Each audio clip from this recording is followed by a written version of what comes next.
এজন্য একটা গান আছে, আছেন আমার মুক্তার, আছেন আমার ব্যারিস্টার, শেষ বিচারের হাইকোর্টেতে তিনি আমায় করবেন পার, আমি পাপী রাসূল জাবিন্দার।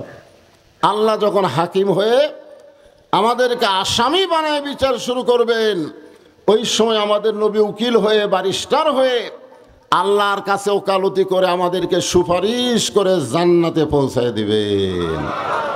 এমন একজন নবীর উম্মত হওয়াতে খুশি না বেজার? তাহলে জবান খুলে আর একবার বলি আলহামদুলিল্লাহ। আল্লাহর প্রশংসা করার কারণ হলো, যে কোরআন থেকে আপনারা তাফসীর শুনবেন, আপনারা সত্যি করে বলেন তো, এই কোরআনে কোনো সন্দেহ আছে? এই কোরআনে কোনো ধোঁকা আছে? এই কোরআনে কোনো গোজামিল? কোরআনের প্রথমেই আল্লাহ বলেছেন, জালিকাল কিতাব লা রাইবা ফীহ। এটা এমন একটা কিতাব যার মধ্যে কি নাই, কোনো সন্দেহ নাই। এরপরে আল্লাহ একটা মারাত্মক কথা কইলেন, সেই কথাটা হলো হুদাল্লিল মুত্তাকিন। হুদাল্লিল মুত্তাকিন শব্দের অর্থ কি? কেবলমাত্র তারাই কোরআন থেকে হেদায়েত পাবে যারা মুত্তাকি হবে। মুত্তাকি না হলে কোরআন থেকে হেদায়েত পাওয়া যায় না। কারণ আপনারা বসা বসা কোরআন শুনতেছেন, আর আবু জেহেল কিন্তু বসার চান্স পায়নি। নবী যখন কোরআন তেলাওয়াত করতো, আবু জেহেল গোপনে গোপনে নবীর কোরআন তেলাওয়াত শুনতো। আপনারা বলেন তো, নবীর সামনে বসা শুনছে? পিছনে পিছনে কেউ দেখবার পায়নি, গোপনে গোপনে কোরআন তেলাওয়াত শুনছে সারা রাত। সকালবেলায় গিয়ে আবু জেহেল বলতেছে, এত সুন্দর কোরআনের বাণী, রাতটা কোন দিক দিয়ে গেল আমি বুঝবারই পারিনি। সুবহানাল্লাহ খান। আপনারা বলেন তো, আবু জেহেল কি কোরআনের বিরুদ্ধে কইছে না পক্ষে কইছে? তাহলে আবু জেহেল যদি কোরআনের পক্ষে কয়, সুবহানাল্লাহ বলতে অসুবিধা কি? হ্যাঁ, ও আবু জেহেল বলছে দেখে। আপনারা বলেন তো, ওনার নাম কি আবু জেহেল? ওনার নাম হলো উমর ইবনুল হিশাম। ওনার নাম আসলে হলো উমর ইবনুল হিশাম। এক সময় নাম ছিল আবু জেহেল, আবুল হাকাম। কিন্তু হককে না বুঝে বেহকের পথে চলার কারণে ওনার নাম হয়ে গেছে আবু জেহেল। সে আবু জেহেল কি বলতেছে, এত সুন্দর কোরআনের বাণী, রাতটা কোন দিক দিয়ে গেল আমি বুঝবারই পারিনি। আবু সুফিয়ান বলে, নেতা, যেই কোরআন শুনতে এত ভালো লাগে, রাতটা কোন দিক দিয়ে যায় বোঝা যায় না, সেই কোরআন গ্রহণ করলে অসুবিধা কি? আলহামদুলিল্লাহ আলহামদুলিল্লাহ নাহমাদুহু ওয়া নাস্তাঈনুহু ওয়া নাস্তাগফিরুহু ওয়া নু'মিনু বিহি ওয়া নাতাওয়াক্কালু আলাইহি ওয়া নাউযু বিল্লাহি মিন শুরুরি আনফুসিনা ওয়া মিন সাইয়্যাতি আমালিনা। من يهدي الله فلا مضل له ومن يضلله فلا هادي له।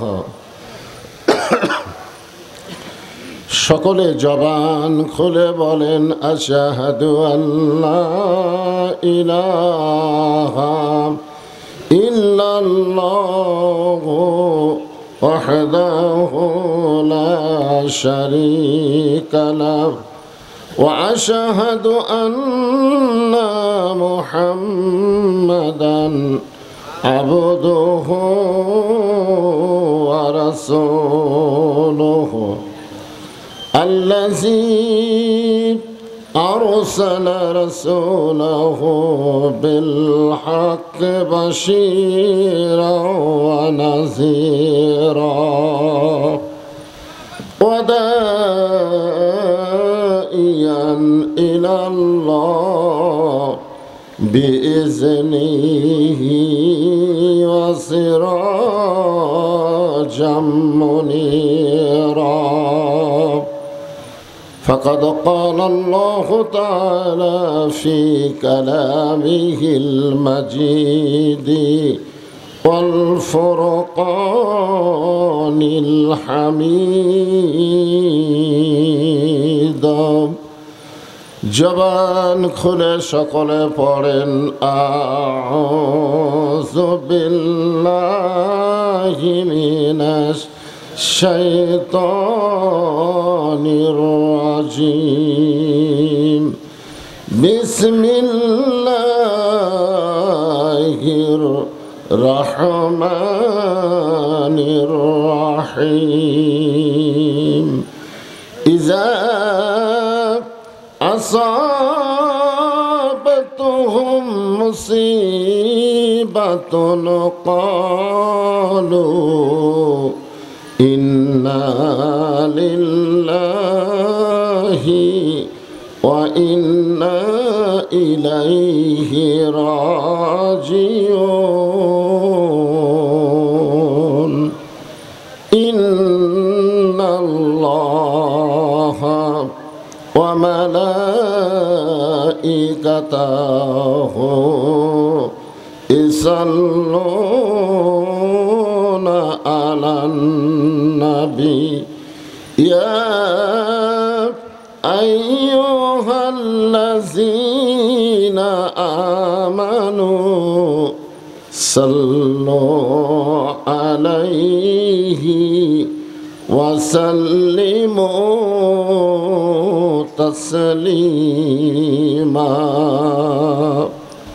اللهم সকলে পড়েন اللهم صل على محمد وعلى آل محمد كما صليت على إبراهيم وعلى آل إبراهيم إنك حميد مجيد اللهم بارك على محمد وعلى آل محمد كما باركت على إبراهيم وعلى آل إبراهيم إنك حميد مجيد لا إله إلا الله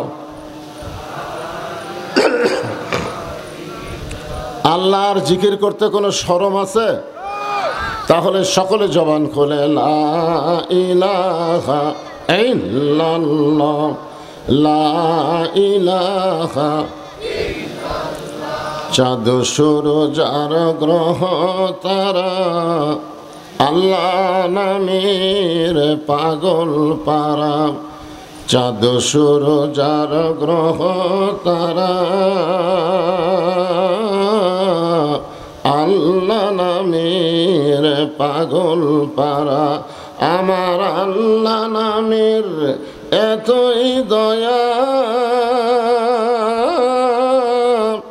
আল্লাহ নামের এতই মায়া লুকিয়ে রাখছেন হে আল্লাহ জোরে লা ইলাহা ইল্লাল্লাহ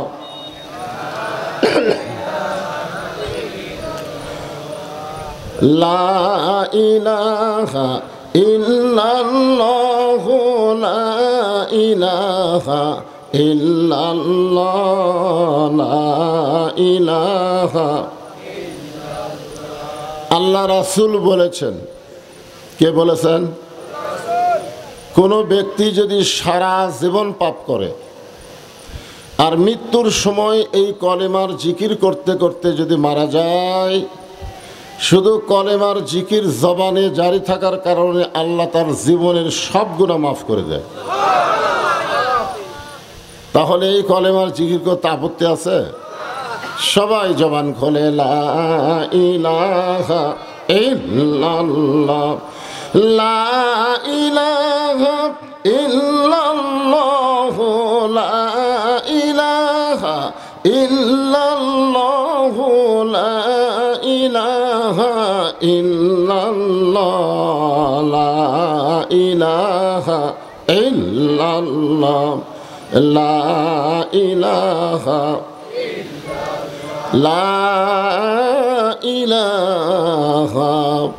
ইল্লাল্লাহু মুহাম্মাদুর রাসূলুল্লাহ।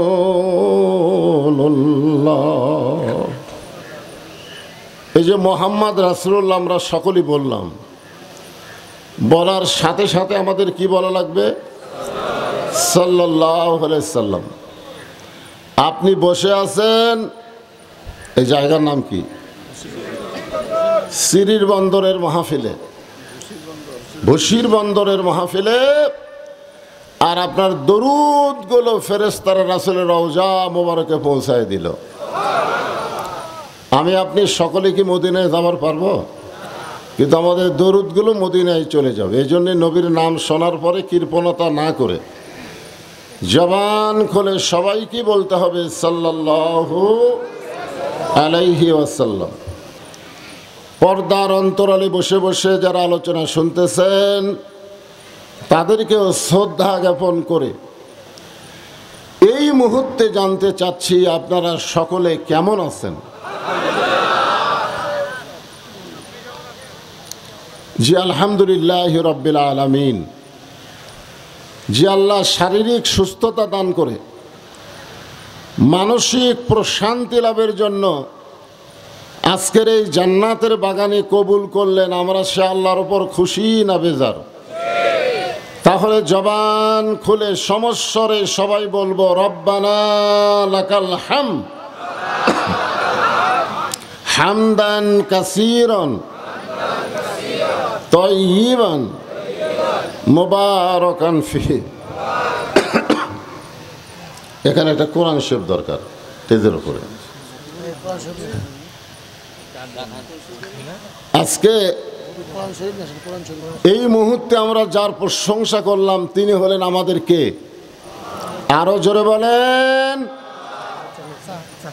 কোন বক্তার প্রশংসা করলে বক্তার দাওয়াত বেশি হবে, নেতার প্রশংসা করলে সামনে ইলেকশনে ভোট বেশি পাবে, ডাক্তারের প্রশংসা করলে ডাক্তারের রুগী বেড়ে যাবে। কিন্তু আল্লাহর প্রশংসা করলে আল্লাহর কোনোই লাভ নাই। আপনি প্রশংসা করলেও আল্লাহ, না করলেও আল্লাহ। কিন্তু যারা আল্লাহর প্রশংসা করলেন আল্লাহ তাদের প্রতি এত খুশি হয়, আসমান এবং জমিনের ফাঁকা জায়গাটা আল্লাহ নেকি দিয়ে পরিপূর্ণ করে দেয়। এই যে সুবহানাল্লাহ বললেন, বলার সাথে সাথে আপনি বসে আছেন বশির বন্দরে, আর আপনার নামে আল্লাহ একটা গাছ লাগাইলো জান্নাতের বাগানে। এই গাছ কিন্তু ইউক্যালিপটাসের গাছ না, এই গাছ হচ্ছে একটা ফলবান বৃক্ষের গাছ। আপনি যে ফল চাবেন ওই গাছ থেকে আল্লাহ সেই ফল আপনাকে দিবে। এত বিশাল একটা গাছ হবে যে গাছের ছায়া অতিক্রম করতে একটা তাজা ঘোড়া দৌড় মারলে 500 বছর সময় লাগবে। আল্লাহর প্রশংসা করার কারণ হলো আল্লাহ আমাদেরকে দয়া করে রহম করে মুসলমানের ঘরে মুসলমান হিসাবে কবুল করেছেন। দুনিয়াতে বহু জাতের মানুষ বসবাস করে, জোরে কোন কথা ঠিক কিনা? কিন্তু আল্লাহ কোরআনে বলেন ওয়ামাই ইয়াবতাগি গায়রাল ইসলাম দীনান ফালাই ইউকবালা মিনহু। এ কথা কি বক্তার না আল্লাহর? আল্লাহ বলতেছেন ইসলাম ছাড়া অন্য কোনো ধর্ম কেউ যদি গ্রহণ করে সেইটা কবুল করা হবে না। বিনা দরখাস্তে জন্মসূত্রে আল্লাহ আমাদেরকে সেই মুসলমানের ঘরে কবুল করেছেন। খুশি না বেজার? এই জন্য জবান খুলে বলি আলহামদুলিল্লাহ। আল্লাহর প্রশংসা করার কারণ হলো আল্লাহ আমাদেরকে এমন একজন নবীর উম্মত হিসেবে কবুল করেছেন যেই নবী যতক্ষণ পর্যন্ত জান্নাতের মধ্যে ঢুকবে না, যতক্ষণ আমরা জান্নাতে না ঢুকবো। এজন্য একটা গান আছে, আছেন আমার মুক্তার, আছেন আমার ব্যারিস্টার, শেষ বিচারের হাইকোর্টেতে তিনি আমায় করবেন পার। আমি পাপী রাসূল জাবিনদার। আল্লাহ যখন হাকিম হয়ে আমাদেরকে আসামি বানায় বিচার শুরু করবেন, ওই সময় আমাদের নবী উকিল হয়ে ব্যারিস্টার হয়ে আল্লাহর কাছে ওকালতি করে আমাদেরকে সুপারিশ করে জান্নাতে পৌঁছায় দিবেন। এমন একজন নবীর উম্মত হওয়াতে খুশি না বেজার? তাহলে জবান খুলে আর একবার বলি আলহামদুলিল্লাহ। আল্লাহর প্রশংসা করার কারণ হলো, যে কোরআন থেকে আপনারা তাফসীর শুনবেন, আপনারা সত্যি করে বলেন তো, এই কোরআনে কোনো সন্দেহ আছে? এই কোরআনে কোনো ধোঁকা আছে? এই কোরআন কোনো গোজামিল? কোরআনের প্রথমেই আল্লাহ বলেছেন জালিকাল কিতাব লা রাইবা ফীহি, এটা এমন একটা কিতাব যার মধ্যে কি নাই, কোনো সন্দেহ নাই। এরপরে আল্লাহ একটা মারাত্মক কথা কইলেন, সেই কথাটা হলো হুদাল্লিল মুত্তাকিন। হুদাল্লিল মুত্তাকিন শব্দের অর্থ কি? কেবলমাত্র তারাই কোরআন থেকে হেদায়েত পাবে যারা মুত্তাকি হবে। মুত্তাকি না হলে কোরআন থেকে হেদায়েত পাওয়া যায় না। কারণ আপনারা বসা বসা কোরআন শুনতেছেন, আর আবু জেহেল কিন্তু বসার চান্স পায়নি। নবী যখন কোরআন তেলাওয়াত করত, আবু জেহেল গোপনে গোপনে নবীর কোরআন তেলাওয়াত শুনত। আপনারা বলেন তো, নবীর সামনে বসা শুনছে? পিছনে পিছনে কেউ দেখবার পায়নি, গোপনে গোপনে কোরআন তেলাওয়াত শুনছে সারা রাত। সকালবেলায় গিয়ে আবু জেহেল বলতেছে, এত সুন্দর কোরআনের বাণী, রাতটা কোন দিক দিয়ে গেল আমি বুঝবারই পারিনি। সুবহানাল্লাহ খান। আপনারা বলেন তো, আবু জেহেল কি কোরআনের বিরুদ্ধে কইছে না পক্ষে কইছে?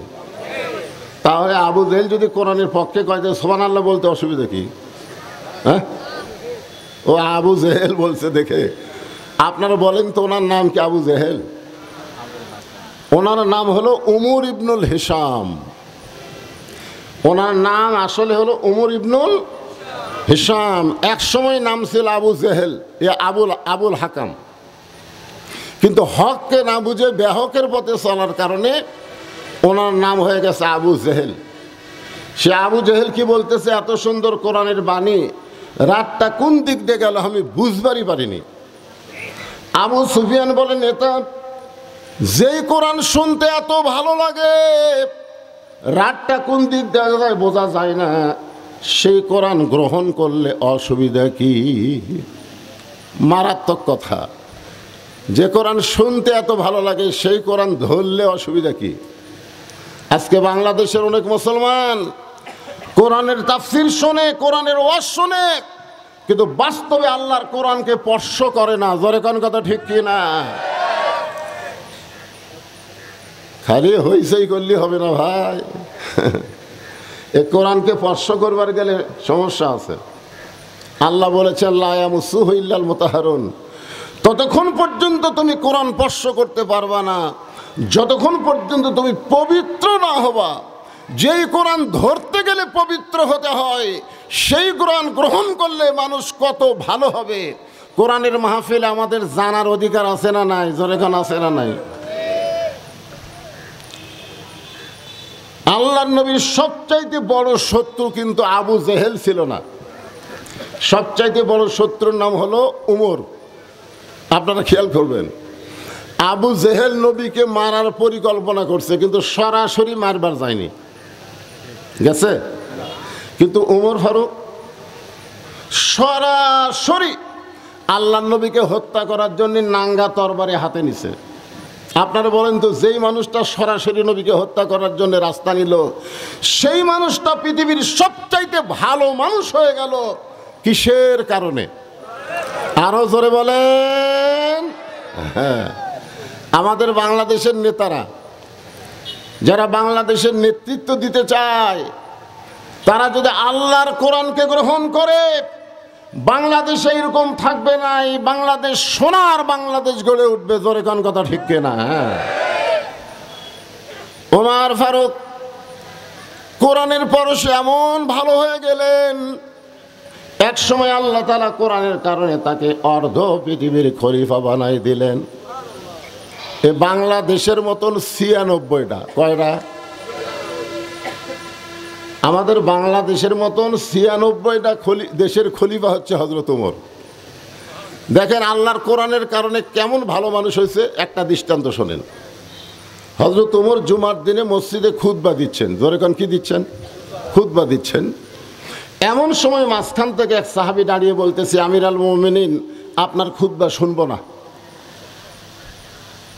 আচ্ছা, আমাদের এমপি সাহেব যদি ভাষণ দেয় আর কেউ যদি বলে এমপি সাহেব আপনার ভাষণ শুনবো না, তাহলে অবস্থা কি হবে? কথা কন, কিছু একটা হবে। মন্ত্রী যদি ভাষণ দেবার চায় আর আপনার যদি বলেন মন্ত্রী সাহেব আপনার ভাষণ শুনবো না, তাহলে মন্ত্রী কি নরম হবে না গরম হবে? বাংলাদেশের মতন 96টা দেশের খলিফা আল্লাহর কোরআনের পরশ পাওয়ার কারণে সেই মানুষটা কেমন মানুষ হয়ে গেলেন। এই কোরআন মানুষকে কি পর্যায়ে নিয়ে যায় সেটা বোঝানোর জন্য বলতেছি।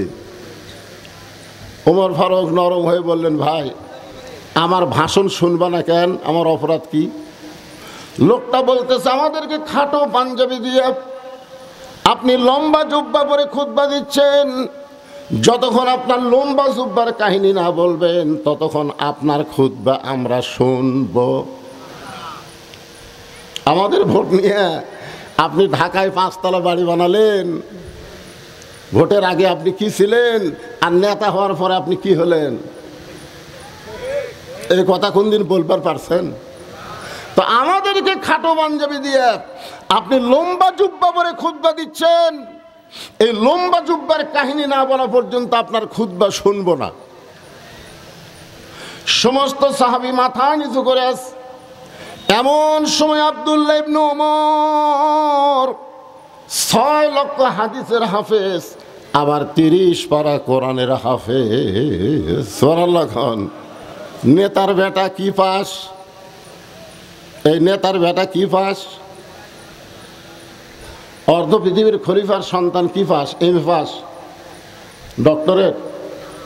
6 লক্ষ হাদিসের হাফেজ, 30 পারা কোরআনের হাফেজ বাবার পাশে গিয়ে বলতেছেন, রে নবীর সাহাবীরা, আমার বাবা লম্বা জুব্বা গায়ে দিছে বলে তোমরা আমার বাবার খুতবা বন্ধ করে দিলে, কিন্তু তোমরা খাটো পাঞ্জাবি হলেও তো নতুন কাপড় পরেছ, আমার পরনে দেখো নতুন কোনো কাপড় নাই।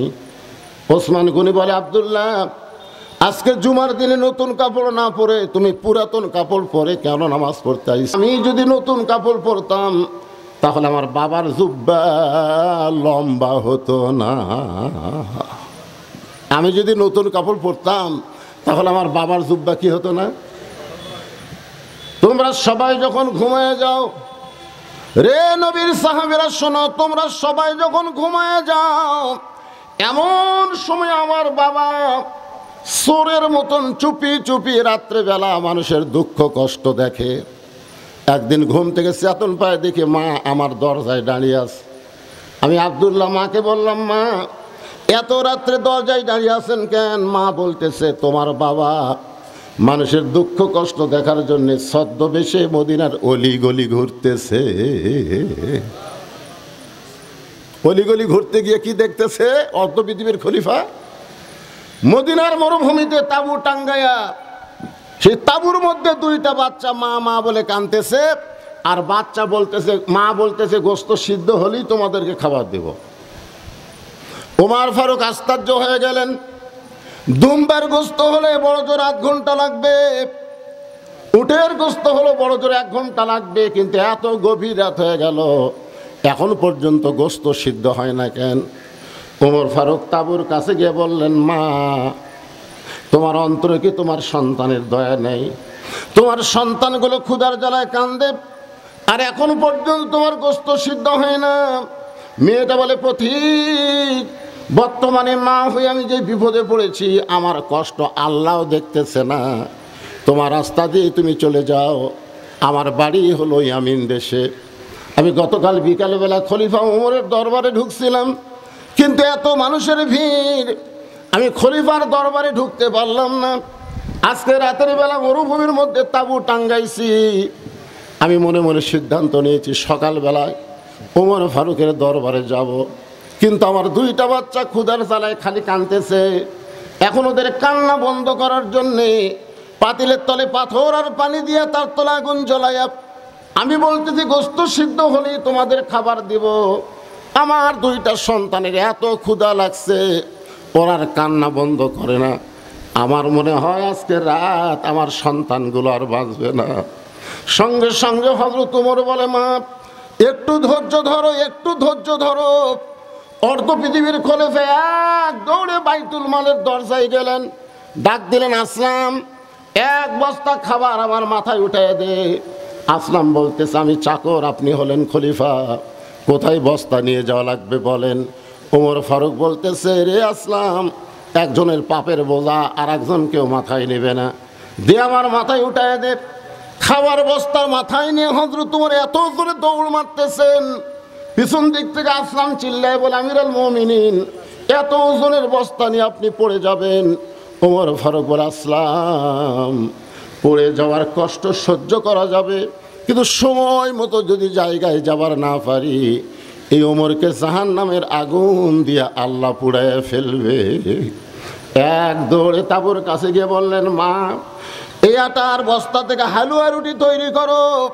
মা হালুয়া রুটি তৈরি করে ওমর ফারুকের হাতে যখন দেয়, ওমর ফারুক দুইটা সন্তানকে কোলের উপরে নিয়ে রুটি আর হালুয়া যখন মুখে দেয়, বাচ্চা দুইটা ফেল ফেল করে ওমরের দিকে তাকায় আর বলে, কে গো তুমি?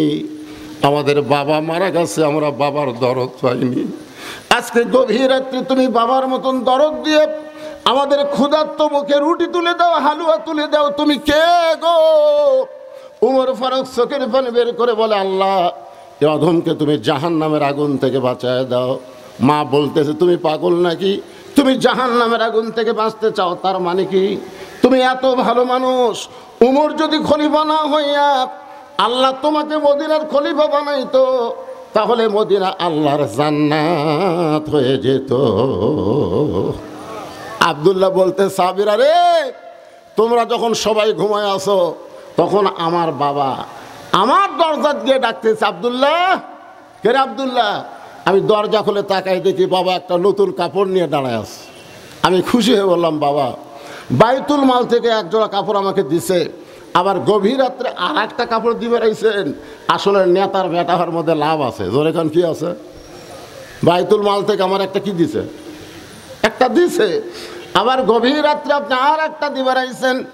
সঙ্গে সঙ্গে হযরত ওমর এই কোরআন থেকে তেলাওয়াত করলেন, ইন্নাল্লাহা ইয়ামুরুকুম আন তুআদ্দুল আমানাতি ইলা আহলিহা ওয়া ইযা হাকামতুম বাইনান নাস আন তাহকুমু বিল আদল। সুবহানাল্লাহ বলেন। 6 বছর ধরে আম বাগানে চাষ করছে। কয় বছর? 6 বছর।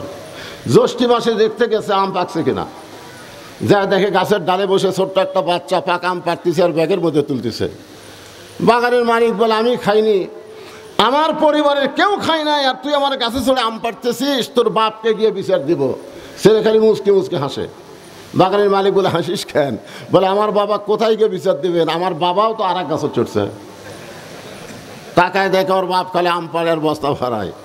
গাছের নিচে বসে কান্দের বলে, আল্লাহ বিচার দিব কার কাছে? বেটা ও চোর, বাপও চোর। আজকে আমাদের বাংলাদেশের অবস্থা তাই হয়ে গেছে, বিচার দেওয়ার জায়গা নাই। জোরে বলেন, কথা ঠিক না? বিচার দিবেন কার কাছে? আমার এলাকার এক নেতা ভোটের আগে ড্রাইভারে কইছে ব্রেক কর, তো ড্রাইভার বলে, স্যার কোনো মানুষ তো নাই। আরে ব্রেক কর। তো ব্রেক করছে।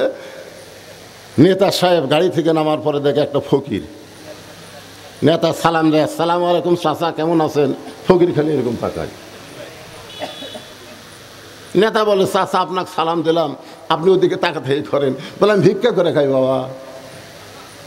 নেতা বলতে যে ভোটের আগে আপনি হতে যা আমি হতেই। আজকে বাংলাদেশের নেতারা ভোটের আগে যেমন ভালো হয়ে কান্দে কান্দে মানুষের কাছে ভোট চায়, নেতা হওয়ার পরে তাদেরকে আর দেখা পাওয়া যায় না। জোরে বলেন, কথা ঠিক কি না?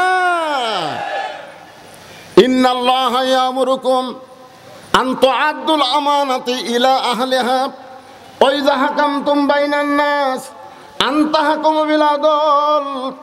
আব্দুল্লাহ বলতেছে, রে নবীর সাহাবীরা, আমার বাবা আমাকে বলল, আব্দুল্লাহ এই কাপড়টা আমার ভাগে পড়েছে, এত ছোট কাপড় পরে যদি আগামীকাল খুতবা দেই তাহলে বল তো কেমন লাগে বাজান, তোর কাপড়টা একটু আমাকে দান করে দে। আমার কাপড় আমার বাবাকে দান করার পর সারা রাত ধরে আমার কাপড় বাবার কাপড় একত্র করে বাবা লম্বা জুব্বা বানাইছে। এখন বলো বাবার খুতবা শোনা যায় কি না যায়? সমস্ত সাহাবেরা চিল্লায় বলে, আল্লাহর কোরআন দিয়া যখন রাষ্ট্র চলবে তখন এমন ভালো মানুষ নেতা হিসাবে দেখা যায়।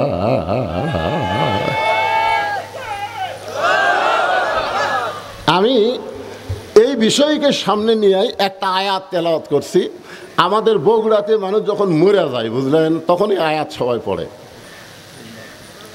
আপনাকে এলাকার খবর কি? আয়াতটার কথা মনে নাই? আয়াতটা কি আরেকবার পড়েন। ইজা আসাবাতুহুম মুসিবাতুন ক্বালু ইন্না লিল্লাহি ওয়া ইন্না ইলাইহি রাজিউন। আমাদের বগুড়াতে যখন মরে তখন এই আয়াত কয়। আপনাকে এই বসির বন্দরের খবর কি? কথা কয় না। মানুষ মরে গেলে আপনি ইন্না লিল্লাহি কন না। আসলে আপনারা দেখেন তো, খেয়াল করে, এ আয়াত কি মানুষ মরার আয়াত? এ আয়াত হচ্ছে ইজা আসাবাতুহুম মুসিবা, যখন তোমাদের উপর বিপদ আপদ মুসিবত আসবে, কলু ফরজ। আল্লাহ যখন কলুর ফাইল হয় তখন সেইটা আমাদের জন্য ফরজ হয়। যখন কি হয় তখন কি বলতে হবে? ইন্না লিল্লাহি। আপনারা বলেন তো, যেই দেশে কোরআনের ওয়াজ হয়, কোরআন মোতাবেক মানুষ চলে না, ওই দেশের মানুষ রহমতের মধ্যে থাকে না বিপদের মধ্যে থাকে? তাহলে কোরআনের ওয়াজ শুনবেন, কোরআন অনুযায়ী চলবেন না। আপনারা কি সুবহানাল্লাহ না ইন্নালিল্লাহ? এ কথা কেন, সুবহানাল্লাহ না ইন্নালিল্লাহ? যে ভারতের 400 বছরের বাবরি মসজিদ ভাঙ্গা ওই জায়গায় রাম মন্দির বানালো, আপনারা কোন তো মন্দির বানানোর জায়গা আছে না নাই? এরকম জায়গা আছে না নাই? তো ওই জায়গাটি মসজিদ ভাঙ্গা মন্দির বানালো। আর আমাদের বাংলাদেশের নারীরা সেই ভারতের স্টার জলসা জি বাংলা দেখা শুরু করলো। প্রত্যেকটা চ্যানেলের মধ্যে হিন্দুদের পূজার বাদ্য হরি হরি লো লো করে বাজলো। আপনারা বলেন তো, মুসলমানের ঘরে হিন্দুর পূজার বাদ্য বাজা, এটা সুবহানাল্লাহ না ইন্নালিল্লাহ? আজকে আমাদের যুবকেরা 4G মোবাইল নিয়ে ঘুরতেছে সারাদিন। ছোট্ট একটা বাচ্চা কান্দে, আমাকে কয় হুজুর দোয়া দেন। আমি দোয়া পড়ে দেই, কান্না থামে না। হুজুর পানি পড়া দেন, সূরা ফাতিহা 7 বার পরে পানি পড়া দিলাম, পানি খাইয়াও কান্না থামে না। মেয়েটার মাও বলতেছে, হুজুর এখন আর দোয়া দরুদের কাম হবে না। কিছুদিন পরে বললাম, মা তোমার সন্তান কান্দে, আর কান্দে না, একটা মোবাইল কিনে দিয়েছে, যখনই কান্দে তখনই চালু করে দিই, আর কান্দে না। আপনারা বলেন, আমরা কি আল্লাহর রহমতে আছি না বিপদে আছি? তাহলে আমরা ইন্না লিল্লাহর তাফসীর শোনা লাগবে না? আমি বহু হুজুরকে বলেছিলাম, বহু হুজুর আমাকে, আমার যারা ওস্তাদ তাদেরকে আমি বলেছিলাম, হুজুর মানুষ মরে গেলে আমরা ইন্না লিল্লাহ কেন পড়ি? ইন্না লিল্লাহ তো বিপদ আপদ মুসিবতের আয়াত, কিন্তু মানুষ মরে গেলে আমরা কেন পড়ি? আমার যারা ওস্তাদ। তো হুজুরা বলতেছে, সবাই কয় আমরাও কই, মানে আগে থাকাই হয়ে আসতেছে। ধর এখন কি আমি গেল, এর একটা উত্তর হলো, আমার এক ওস্তাদ উসমান গনি মারা গেছে। উনি মুস্তাফিয়া মাদ্রাসার হেড মুফাসসির ছিলেন। উনি আমাকে বললেন, বাজান মানুষের জীবনে মরাটাই হলো সবচাইতে বড় বিপদ, এ কারণে মরার খবর শুনে মানুষ ইন্না লিল্লাহ কয়। আমি বললাম, হুজুর আপনার এই কথা আমার পছন্দ হলো না। তা আমাকে কয়, তোর তাহলে পছন্দ হয় না কেন? আমি তখন হুজুরের কাছে একটা ওয়াজ করলাম। সে ওয়াজটা হলো, একবার মুসা আলাইহিস সালাম তুর পর্বতের কিনারায় দাঁড়ায় আছে। জোরে কোন নবী?